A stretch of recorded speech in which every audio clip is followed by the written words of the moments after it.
Hi everybody, this is Nikki and I'm here to do another video that's my personal experience, some personal opinion and no medical advice whatsoever. I was coming in today to talk a little bit about auto mode and the ways in which we can get insulin in auto mode. A few different ways that I think people are getting some insulin in auto mode, and I'm just looking at what they really mean and whether or not they're good options.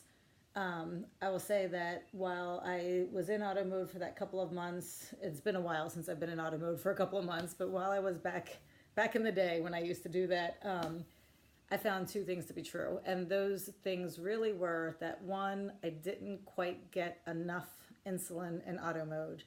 And two, that wasn't always true. Sometimes I got plenty and sometimes I got a little bit too much. There are two very important features, or I guess two very important, things to know about auto mode for me and my experience. And the reason those things were true is because auto mode is this dynamic basal rate, and it is acting upon current trends and numbers and everything else. But the problem is that it's calculating away, and it's also trying to keep me safe from hypoglycemia. It's also part of the design in the pump. And the bottom line is that sometimes what it means is that I'm getting a reduced insulin rate. And what it almost always means is that I'm getting an uneven basal rate.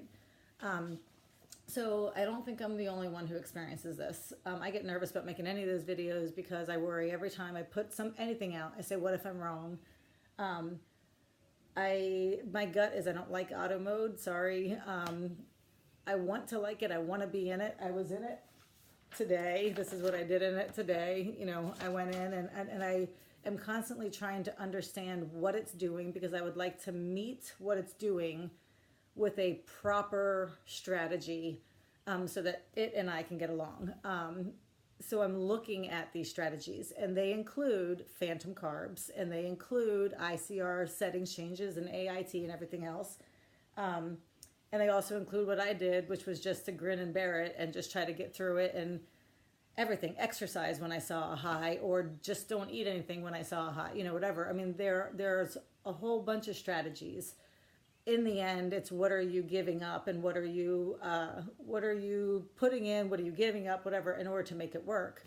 And it's why I'm back in manual mode right now, but continuing to look. So with all that being said, this is what I'd like to say.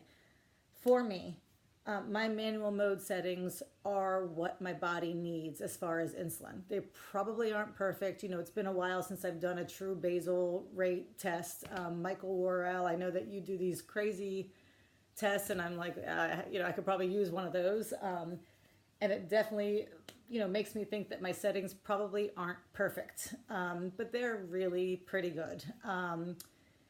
So with that being said, if I know that my settings are really pretty good in manual mode, and then I enter auto mode and I have high blood sugars that I can't control, or I'm waking up to those high, not waking up to, I'm coming into my morning BG at a reasonable number and then climbing.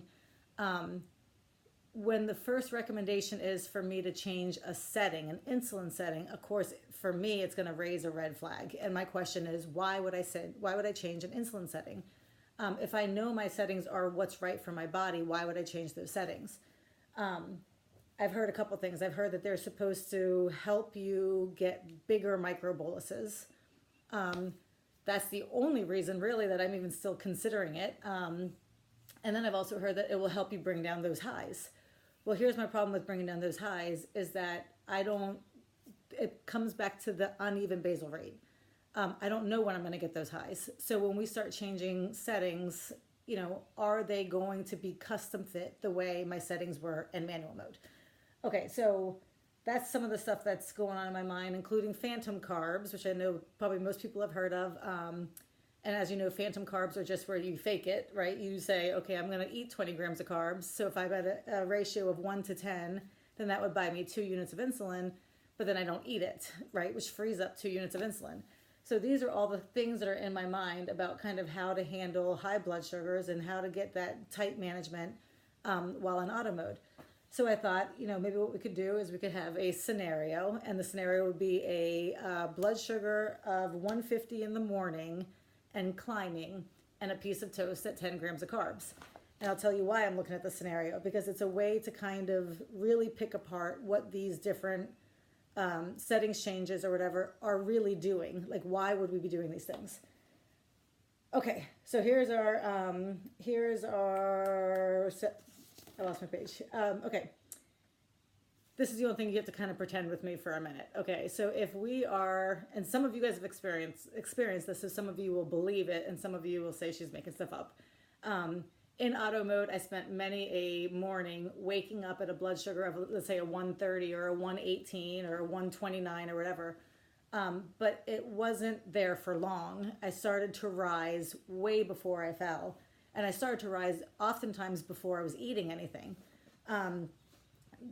Everybody named it Dawn phenomenon. I won't get into what I think about the Dawn phenomenon stuff. Yes, it's real. It wasn't real for me in auto mode. I'm not, wrong video. Okay, moving on. So all I need you to imagine with me is waking up, checking your sugar, seeing that you're at a 150. We'll say at a 150. But you know from mornings past that you're probably a 150 and climbing. You've been climbing before you eat anything. Okay, so let's say you get up, you check your check your sugar, you're at a 150. You believe you're climbing because you have been, and you want a single piece of toast for 10 grams of carbs. Let's also pretend like our ratio right now is 1 to 10. So our ICR is 1 unit of insulin per 10 grams of carbs. Here is scenario one. I'm in auto. I haven't changed any of my settings. I've never touched any of the settings. I want to do insulin to cover 10 grams of carbs. So I put in 10 grams of carbs into my pump. I have 1 unit of insulin available. That 1 unit is assigned to the carbs that I'm actually consuming, and that leaves nothing for the rising blood sugar. Okay. Scenario two, I'm in auto and I decide to do a phantom carb. Okay, so I'm in auto. I've never touched my settings. I know my blood sugar is rising, but I won't get a correction out of auto yet because my SG is at a 150. I really want the insulin. I know I've been climbing. So I do a bolus for 10 grams of carbs, but then I don't eat, which now gives me 1 unit of insulin available, which has been assigned to carbs, but by not consuming them, I've freed them up to cover the high. Okay.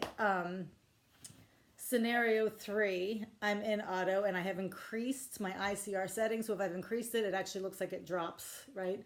If I'm usually 1 to 10 and I want to get more insulin, I would drop it. So in this case, I'm going to pretend like I've been, really intense and I've gone from a 1 to 10 to a 1 to 5.